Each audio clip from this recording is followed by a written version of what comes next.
ওটা হন। এখন কাল রাত 2টায় তুই অনলাইনে কি করছো? ওইটা মানে পড়তেছিলাম। কি পড়তেছো? মোবাইলে কেমিস্ট্রি পড়তেছো? না, তাহলে বই পড়তেছিলাম। বই পড়তেছো? আমি হ্যাঁ। তোরা দেখতেছি ফেসবুক স্ক্রল করতেছো তুই। আরে এ না। শোন, বাবা কিন্তু আমি, তুই কিন্তু ছেলে। তোর বয়স আমি কিন্তু একসময় পার করে আইছি।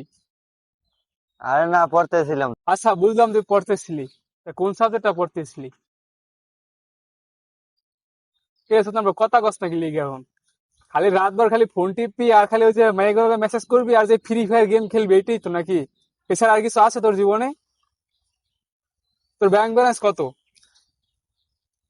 বলতে পারবি না? না, কেমনে বলবি? জীবনে কাম কাজ করছো তো ব্যাংক ব্যালেন্স কেমনে থাকবো? আমি তো বিয়ের জন্য তো পাগল বানিয়ে লিতেছিস। বাবা, আমি বিয়ে করব না, তাও আপনি আমাকে কামকাজের কথা বললেন না। বিয়ে করবি না মানে? এমনিতে তো শুধু শুধু খালি তো বিয়ের জন্য পাগল হয়ে গেছিস, এখন বিয়ে করবি না মানে? যে টাকার কথা বলছে এখন বিয়ে করবি না? না। বিয়ে না করলে তো কাম করা লাগবো। না, আমি কামকাজ করতে পারবো না। শোন, আমি কি চিরদিন থাকবো? একসময় তো তোর আমার এই যে সয় সম্পত্তি সবই তো তোর দেখে রাখা লাগবে, তাই না? দেখ বাবা, আমি তো চিরদিন থাকবো না, ঠিক না? এখন আমি চলে যাওয়ার পর তখন তো সবকিছুই তোর থাকবো। এটা কি অন্য কেউ দেখবো? আমার যা কিছু আছে সব ব্যবহার কেটা করবো? তুই করবি না? তাহলে দেখ, এখন সময় থাকতে যদি এগুলো দেখে শুনে না রাখোস, তাহলে আমি যখন থাকবো না তখন এগুলো তো তুই রাখতে পারবি না। আর তখন তুই কি করে খাবি ক? শোন, এখন যাই করো, তুই যদি 5 টাকা ইনকাম করো, 5 টাকা যদি তুই কাজ করে আনতে পারো, বা নিজের, তোর তো আমি মানুষের কাজ করতে বলতেছি না, তোর অন্যজনের লেবারের কাজ করতে বলতেছি না, তুই নিজের কাজটা কর। আর যদি মানুষের কাজ করে যদি আনতে পারো, সেটা তোরই থাকবে, এটা আমার থাকবো না। তোর টাকা তো আর আমি নিয়ে যাবো না, ঠিক না? কেউ বিশেষ সম্পত্তি কেউ নিজের করে নিতে পারেনি।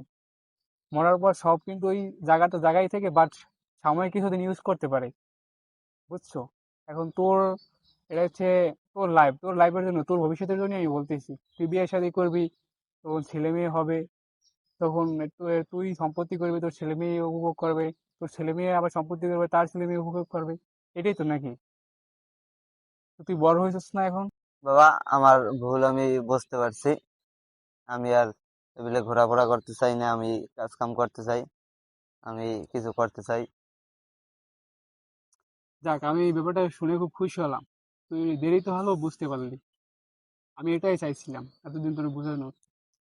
আমি আর টাকা পয়সা উড়াবো না, খরচা করবো না, এখন থেকে বোঝার যাক, চেষ্টা করবো। তো প্রিয় দর্শক বিন্দুরা, আশা করি ভিডিওটা ভালোই লাগছে। ভিডিওটা আসলে রিয়েলিস্টিক ছিল। তো আমি আপনাদের উদ্দেশ্যে একটা কথাই বলতে চাই, জীবনে কখনো ফালতু টাকা পয়সা উড়াইবেন না। কারণ এতে হয়তো সাময়িক সময়ের জন্য আপনাকে সুখ দিবে, বাট ওটা ভবিষ্যৎ অন্ধকার পথে ঠেলে দিচ্ছে।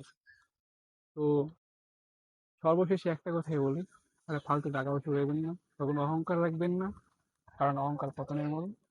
তো টাটা, বাই বাই, সবাই ভালো থাকবেন। পাশে থাকবেন সবাই, লাইক শেয়ার কমেন্ট করবেন।